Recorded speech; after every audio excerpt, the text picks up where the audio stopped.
Χαίρετε, φίλοι. Today we're diving into the most iconic features of Homeric epic poetry. Epithets. You know them, swift-footed Achilles, rosy-fingered Don, wily Odysseus. But what exactly are epithets, and why did Homer use them so much? Let's explore 10 of the most fascinating, beautiful, and revealing Homeric epithets, from the poetic to the philosophical. What is an epithet? An epithet is a fixed descriptive phrase that expresses a defining quality of a person, god, or thing, like a verbal signature. In Homeric poetry, an epithet is more than a description. It's almost like a nickname, a poetic tag that you can attach to someone's name. The Greek word epitheton literally means something placed upon. So when you hear phrases like swift-footed Achilles or rosy-fingered Don, you're hearing the name with a little truth placed on top. Something that tells you who that person is, or at least who they are in the poet's eyes. These epithets served as a practical purpose for oral poets. They fit neatly into the rhythm of the verse and help singers remember long passages. But they're also deeply expressive. Each epithet captures a defining quality, noble, divine, or ironic, that gives the character life beyond the words. You could think of them as Homer's versions of nicknames, but instead of Achilles the jock, you get Achilles swift-footed. They're poetic shorthand for identity, emotion, and reputation, little verbal portraits woven into the fabric of the poem. Top 10 Homeric epithets. 10. Poimen laon, shepherd of people, Agamemnon.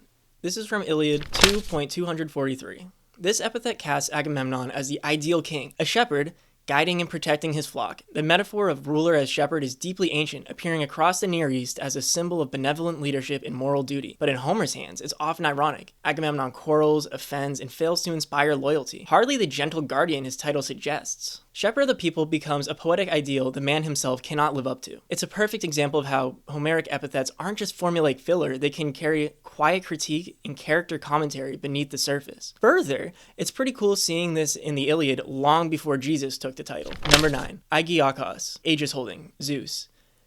Iliad 2.375. The epithet Agiakos literally means he who holds the aegis, the divine shield or goatskin associated with Zeus, and sometimes Athena, that inspires terror and scatters enemies. When Zeus is called aegis holding, it's not just a statement of armament. The aegis represents divine authority and the power to impose order upon chaos. It's both a symbol of protection and a weapon of fear. Thunder, lightning, and divine wrath embodied. In a single word, Homer captions Zeus's double nature, protector of gods and men, and destroyer of those who defy him. Number 8. Palutropos, of many turns, wily, Odysseus. From the Odyssey 1.1. The very first word used to describe Odysseus sets the tone for the entire Odyssey. Palutropos literally means of many turns, a word of motion, change, and cunning. It can mean resourceful, but it also carries a hint of moral slipperiness. Is Odysseus clever or deceitful?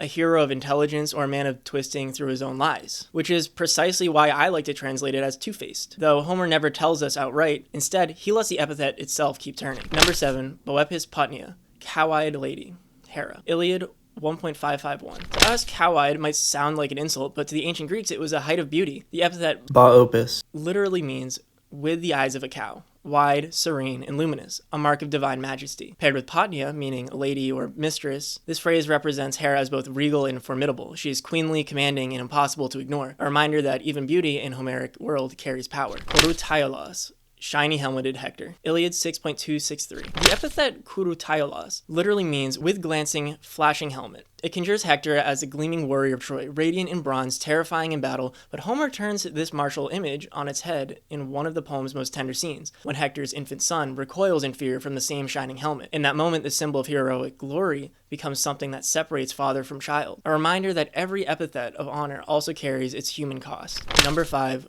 Rhododactylos Eos, rosy-fingered Don. Odyssey 2.1. Perhaps the most famous of all Homeric epithets, Rhododactylos Eos personifies Dawn as goddess whose rosy fingers stretches across the sky, awakening both gods and mortals. It's a phrase of pure poetry, simple, rhythmic, endlessly repeated, yet it never tires. Every new day in the Iliad and Odyssey begins with this image of divine light touching the world, as if Homer himself were painting with words. Podos Acus, swift-footed Achilles.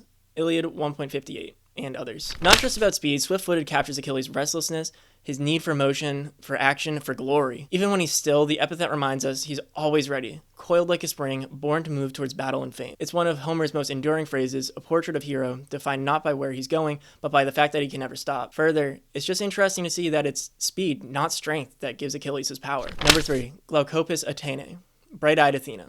Odyssey 1.568. The epithet Glaucopis literally means with gleaming eyes, often compared to the shining, unblinking gaze of an owl, Athena's sacred bird. It evokes wisdom, clarity, and perception. The ability to see truth even in darkness. Athena's bright eyes don't just symbolize intelligence, they illuminate the world of strategy, foresight, and divine reason. Number 2, Pater Andron, te teon te, the father of men and gods, Iliad 20.56. A title reserved for Zeus, this epithet expresses not only paternity, but cosmic dominion. He is both the origin and the order of all things, the sky itself personified. Simple in phrasing, vast in scope, it defines the hierarchy of the Homeric universe.